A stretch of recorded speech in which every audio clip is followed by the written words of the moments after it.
Nitroglycerin patch test. 200 joules in 3, 2, 1. I didn't see any explosions. I didn't see any arcing, anything at all. Nope. Like I said, this is real life, real results. In this case, an awful lot of nothing. We didn't get any explosion at 200 joules. Let's ramp it up to 360. Give it the maximum power. But cranking the power to the max, No explosion, guys. even putting the paddles right on the patch, It arced, it sparked, it didn't ignite. Well, I think one of the problems here is it's just not going to arc to the plastic. It's just not going to do anything there. And there is an old nitroglycerin patch that has sort of an aluminum in the plastic. Maybe that would arc from the spark. More conductivity would definitely give it a higher likelihood of arcing. Should be easy to get a couple of those, no? Actually, Tori, that's a no. Aluminum-backed nitroglycerin patches were phased out in the 1980s. So Carrie's making some of her own. And this is You see? conductive? That's what I was gonna let you find out for me. Ooh, look at that. Oh, that's cool. Now, I'm sure that stun gun Tori's using comes with a warning. That is cool. Look at that. Something along the lines of, not a toy, Look at it burning. use with caution, Look, I wrote my name. keep out of reach of children. Oh, Tori, are we gonna ever have an episode where you don't hurt yourself? I didn't think it was going to hurt me. Thought I had that one under control. Also not under control is the weather. Oh, great. The water level has risen. Outside and inside the bunker, the big wet It continues. doesn't do a lot of good to have rubber mats when they're submerged in water. A bit of electricity and a lot of moisture. What could possibly go wrong? Okay, try not to stand in the water. What is it? The first day of rain we get for the entire year is gonna be on the day that we're using high explosives and electricity. Woo! 2,000 volts. Now, does anyone else find this somewhat alarming? Raincoats, volumes of voltage, and a welter of water. Look at it, it's arcing from the screw to the wood. Okay. Stop. Tori's on hairdressing duty to keep it dry enough to prevent shorting. Well, that's the theory. I got water pouring down my back. Folks, it goes without saying, never, ever, ever try this at home. Somebody want to get a 2x4 just in case they need to knock us apart? Perhaps the least lethal thing to happen now would be if Carrie's homemade foil-back patches exploded. 3, 2, 1.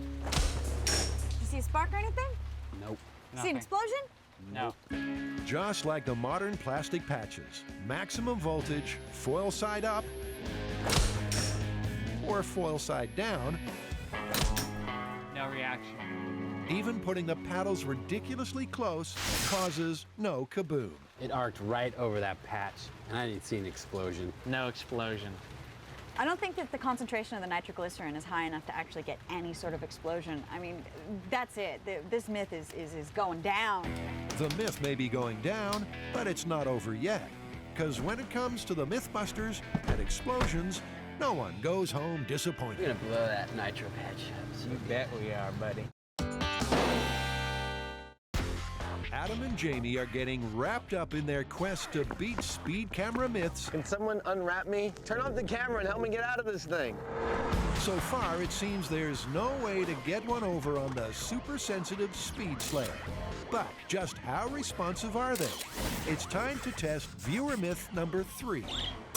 You know, I heard once that those speed cameras are so sensitive that they'll pick up a bird flying past them and take a picture of it. You know, I hate to play devil's advocate on this, but I can't see it working. I think a bird is just too tiny to be picked up by the radar. We should get some trained birds and fly them through the path. Okay, and maybe a really fast trained bird. 1, make that 2, really fast. The starting point is to see if any of them can actually be hypnotized in the first place. Here we have a hypnotherapist and a neurotherapist. They're going to figure out which one of us can be hypnotized. For this test, we need post-hypnotic suggestion. And if none of us can be hypnotized, we're stuck.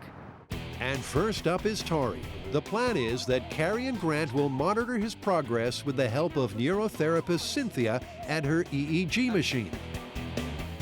So what's this, like if I get a wrong answer, then you shock me?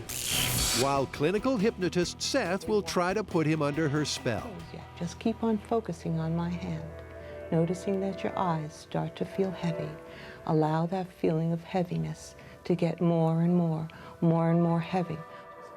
She's using a common technique called progressive relaxation. That's right. And just let a gentle wave of relaxing energy go from your head all the way down to your feet, to your toes. A gentle wave. Carrie and Grant will know Tori's been hypnotized when the EEG machine shows his brain's electrical activity has halved.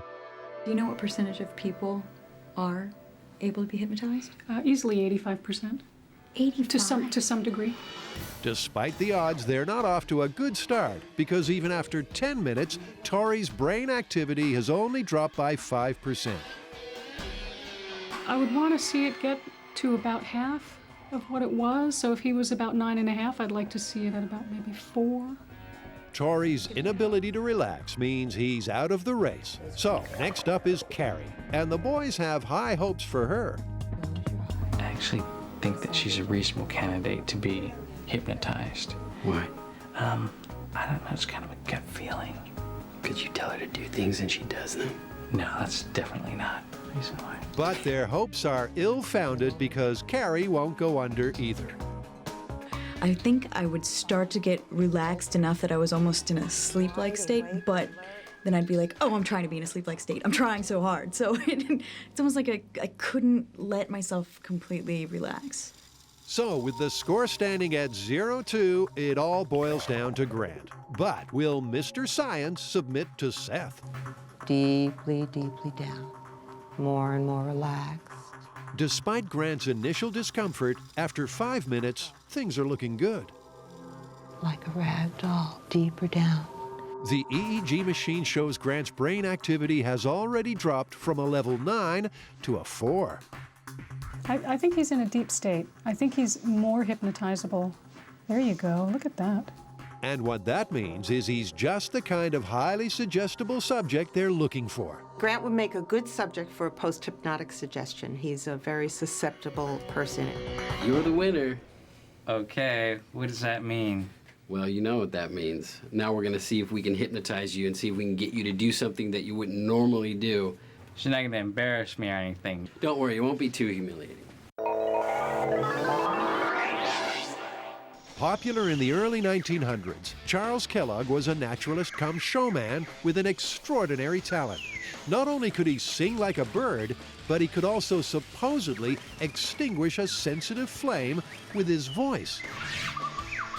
But when the MythBusters tried to replicate this feat, they failed to douse anything. But in case the 100-year-old recording they used was of insufficient quality, they've now called in the big guns. Hey, Roger. Hey, how you doing? Good to see you. Come to help us do some detective work? Yeah. Sound engineer Roger has brought a tone generator to replicate the full vocal range of Kellogg's bird voice. In Kellogg's day, this was the way that you generated a precise frequency. This is what they used to tune pianos and other things, I believe.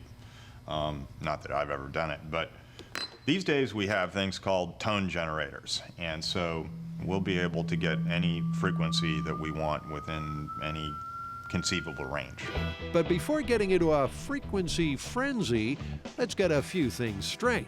Sound is vibrations traveling through the air in waves. Its frequency is a measure of how many times the sound wave vibrates in 1 second. The higher the frequency, the higher the pitch. Kellogg's bird voice could supposedly reach a barely audible frequency of 14,000 hertz, something that the tone generator can match. Guys, what's the myth?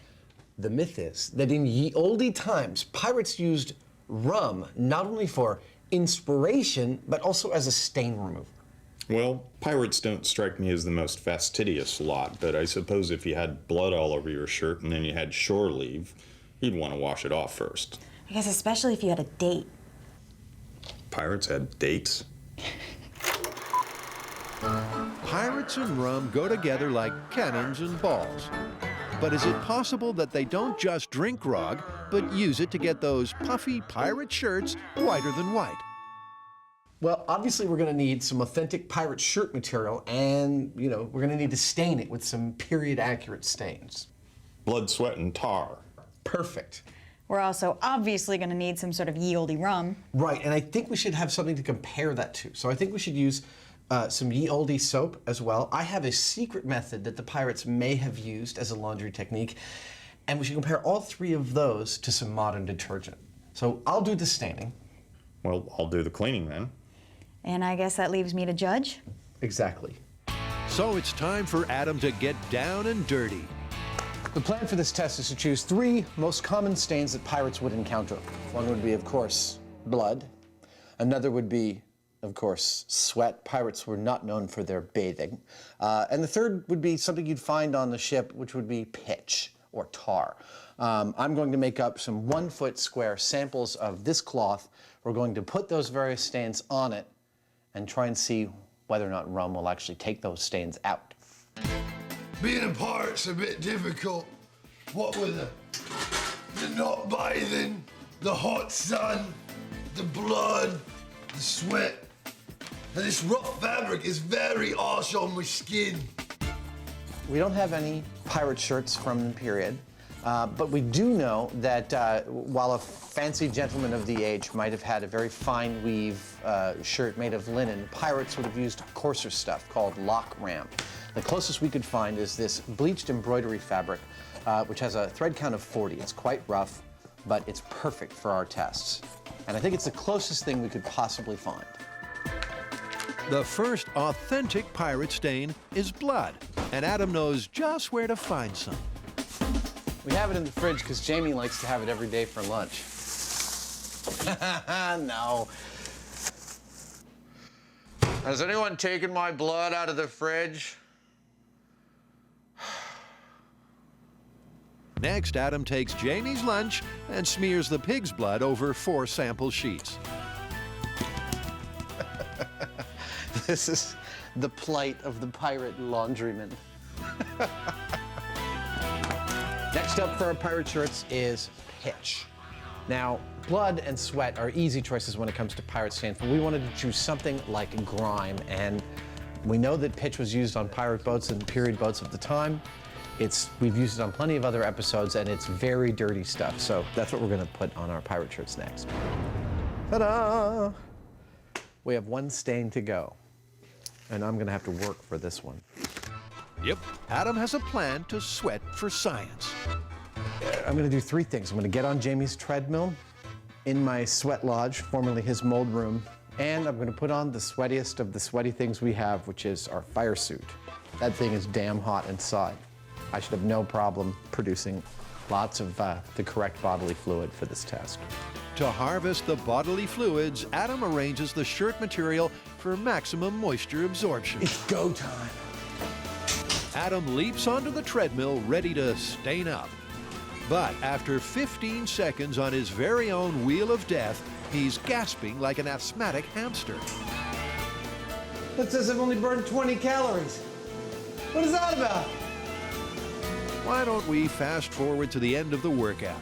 After all, who wants to watch a grown man ooze sweat stains? Now we've got 3 kinds of stains here. We got blood, pitch, and sweat. Or as pirates like to refer to it, Saturday night. Adam and Jamie have the first course. We have a killer of a myth, literally. Bring it on.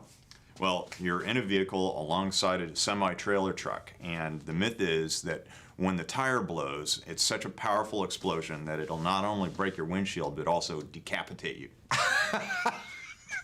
That is perfect and right up our alley. Tires can sure turn nasty. Overpressurize them and the results are explosive. But if you're unlucky enough to be alongside when a big rig tire blows, would you literally lose your head? So how do you want to proceed with this? Well, we've got to get a truck tire rolling up to speed somehow, and one way or another we've got to induce a failure in that tire. Man, I've heard these things are like bombs when they go off. We don't want to be anywhere near it. Maybe we can make some kind of stationary rig. Blowing up a tire on a moving truck is way too dangerous, even for the MythBusters. But there is a solution. In the Great Gas Conspiracy, Adam and Jamie dabbled with a dynamometer, a device that can spin tires while the vehicle remains stationary. It busts this whole thing wide open, man. It's crap. Dynamometer. Now, I was thinking this is a perfect thing for spinning our truck tire up to speed, except that nobody west of the Rockies is willing to let us blow a truck tire anywhere near their dynamometer. We're gonna have to make our own. Why don't we do it MythBusters style? We'll say get a really powerful old pickup truck and yank the bed off of it and drive the pickup drive wheel up to speed just underneath the truck tire, and that'll take the truck tire up to speed, and we're there. Let's do it. In a typically ingenious plan of action, Adam and Jamie will build their own supersized dynamometer. They'll sink a pickup truck, lower a big rig onto the spinning wheels, and put Buster in the firing line. In 3, 2, 1. And the first step in taking Buster's block off with a blowout is paring back this pickup. We cut the sides off this truck because we need to expose the drive wheel. The drive wheel is going to provide the power to turn the big semi-trailer tire. So we need to get at that wheel. We've got everything else out of the way. We'll put the semi-trailer on top of this and fire this puppy up and see what happens. Jamie makes it all sound so easy, but at the Chabot gun range, the reality is that this is an enormous undertaking. Our trailer's gonna go here. Our pickup truck's gonna go there. The pickup's drive wheels need to spin at more than 50 miles an hour. But so that it can't go anywhere, the MythBusters must sink its tires into the ground. Dude, give it more gas! Well, hell, that ain't no truck no more. That's a dynamometer. With the dyno fired up, next the boys need a big rig to put on it. And this should do. Yeah! The key to testing this myth lies in suspending this entire truck trailer above the half-buried pickup. And how will they do that? Well, by welding it onto a forklift, of course. I've just secured our big rig trailer to the biggest forklift we've ever used on the show, which is rated to 30,000 pounds. It's not only a safety precaution, but it's also a key part of the experiment in allowing us to adjust how much pressure is actually on the big rig's tire. With the forklift locked and loaded, the trailer is lowered into position. And once the two tires kiss, everything's ready for a test. I think it's time to try and spin it up. Let's do it. Okay.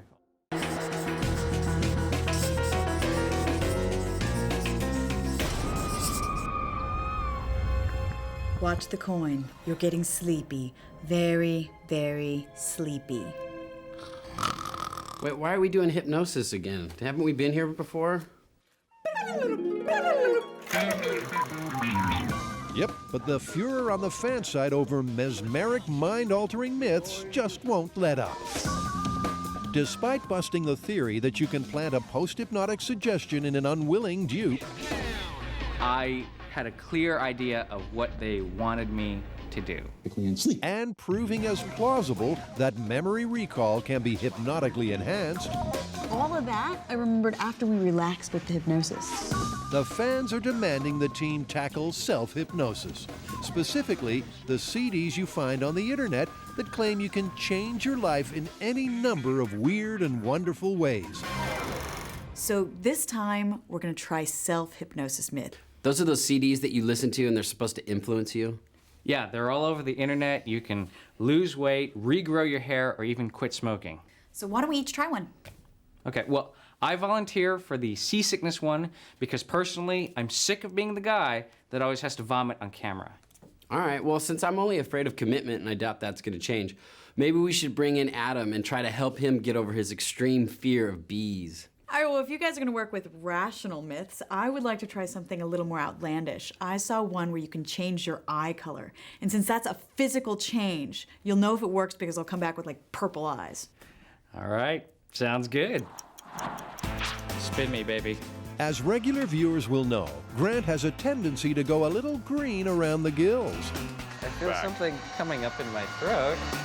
This NASA knockoff, affectionately known as the Chuck chair, is used to simulate the sensation of seasickness. And it works a treat on our very own barf machine. Before Grant can try his mythical seasickness cure, Carrie and Tori need a pre-hypnosis baseline.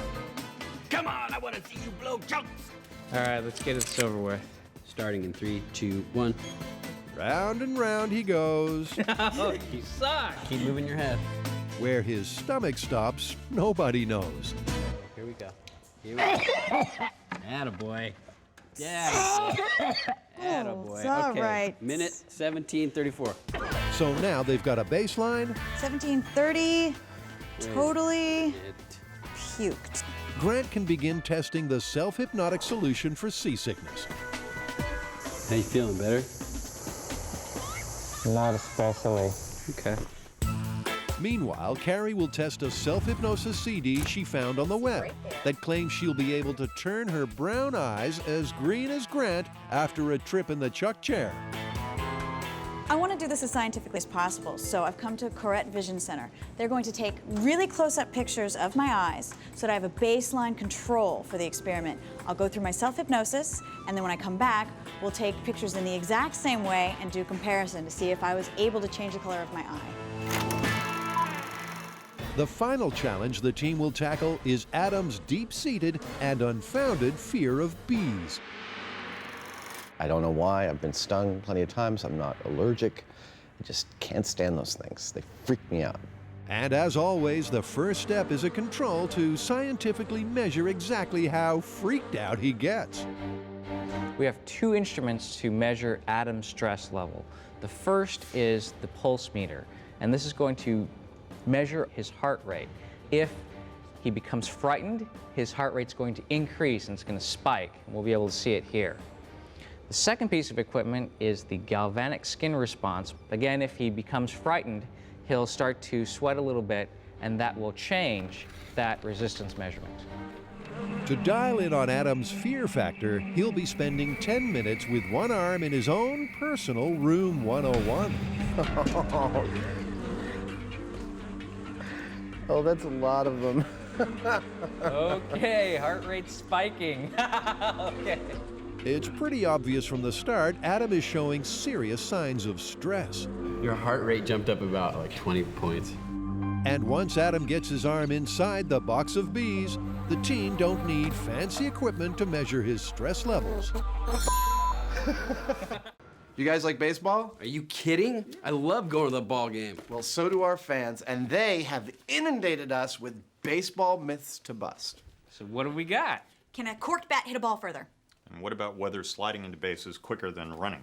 How about the one, does a dry ball go farther than a humid ball? Exactly. And can you hit a baseball so hard, you knock the hide right off? Sweet. And we have got a real baseball legend to help us out. Who? None other than the Roger Clemens. Roger Clemens? How did we get him? Turns out the Rockets fan of the show. Let's play ball. That's right, it's the MythBusters and the MythBuster. He's one of the all-time baseball greats, pitcher Roger Clemens. In a career spanning more than 20 years, the man they call the Rocket has won a World Series and taken out the prestigious Cy Young Award an amazing 7 times. He also happens to be a big fan of MythBusters. And Jamie's stammering with excitement. I'm speechless to have the Roger Clemens here helping us deal with these baseball issues. Later in the show, we'll study the mojo of the throw and answer once and for all the age-old question. Can a baseball really slide and curve? Or is it just an optical illusion? I'm gonna try and give it my best out here so you can tell what this baseball actually does with these high-speed cameras. We'll return to Roger later. In the meantime, our first baseball myth's a real corker. Man, how great is it to have Roger Clemens helping us do baseball myths? Yep, can't wait to see him do his stuff. Well, our first myth is a total classic, the corked bat. What's a corked bat about? Here's the idea. You drill a hole in the end of a normal regulation Major League Baseball bat, you put some cork in there, you plug it back in with wood, and that bat is all of a sudden able to hit balls a lot farther. Is that legal in baseball? It's ever so slightly totally illegal. Huh. You bet it's illegal. In 2003, the baseball world was rocked when star slugger Sammy Sosa's bat split during a game, exposing a cork core. He claimed it was a practice bat he'd picked up by mistake, but Sosa was immediately ejected from the game and suspended for 7 matches. What do you think our general plan is? Well, we get a bunch of bats, figure out how to cork some of them, and see which one will hit a ball further. I think we should remove the human element from this as much as we can. Let's make a machine that swings the bat at the exact same speed every time. Yeah, and while we're at it, we need to do the same sort of thing with a ball, only we can use a cannon instead of the swinging machine. You know what? I'm thinking that we've already built everything we need to test this myth for previous episodes. We don't need to go out anywhere. It's all right here in the shop. Yeah, a few modifications maybe, but they'll work. Excellent. Ladies and gentlemen, it's a MythBusters first. No blueprint diagrams, no time-consuming builds. This baseball myth will be totally off the shelf. Cary Grant and Tori built a sword swinging rig when they were doing sword cutting a sword. That's perfect for swinging a baseball bat. And 2, Jamie and I already built an air-powered cannon. That is so wrong. Which is perfect for throwing baseballs at speeds well up to the supersonic range, I think. All right, here we go. I'm flicking the switch. First, a test firing, just to blow away the cobwebs.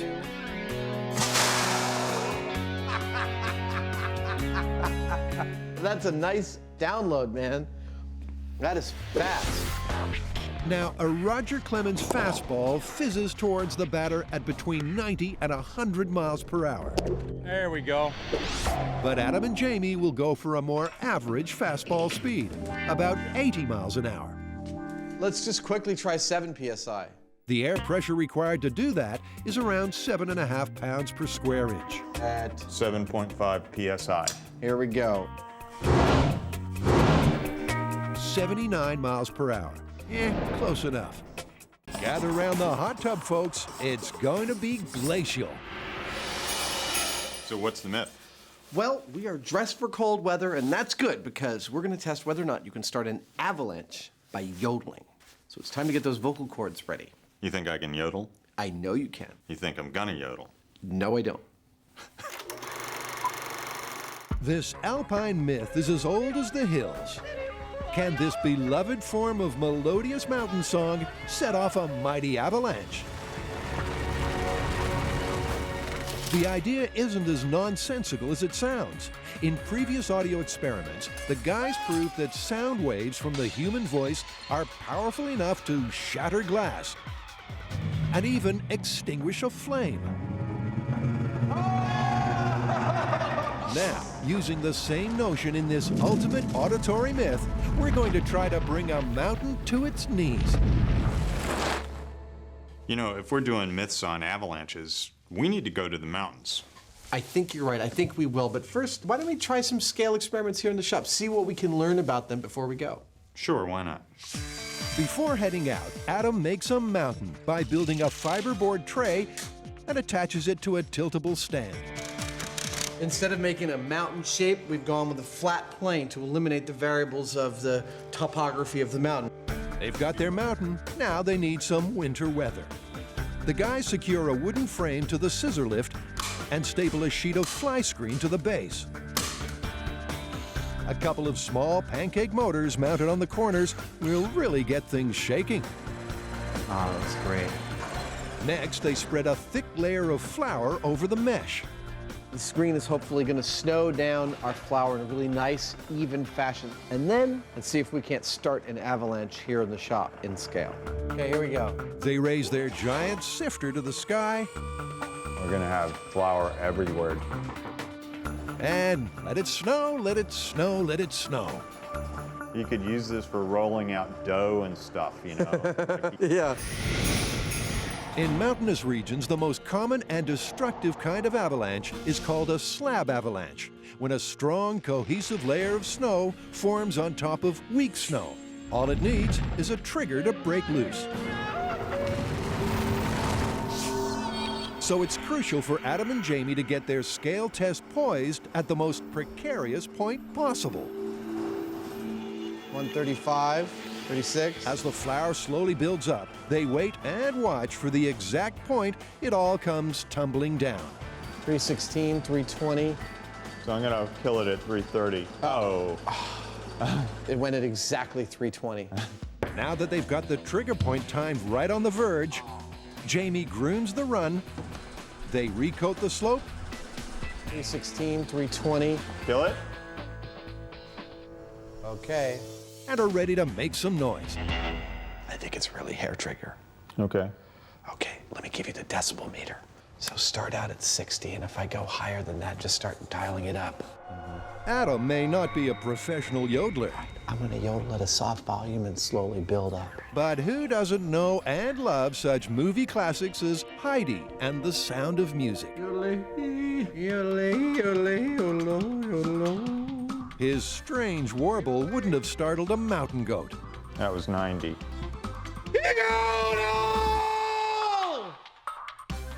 That's giving me a headache. Okay. I can't imagine what it's doing to you. Well, it definitely did nothing to the snow. All right, well, that's about as loud as I can get. I think it's time to go to the megaphone. Okay. A megaphone should take this scale test to the max.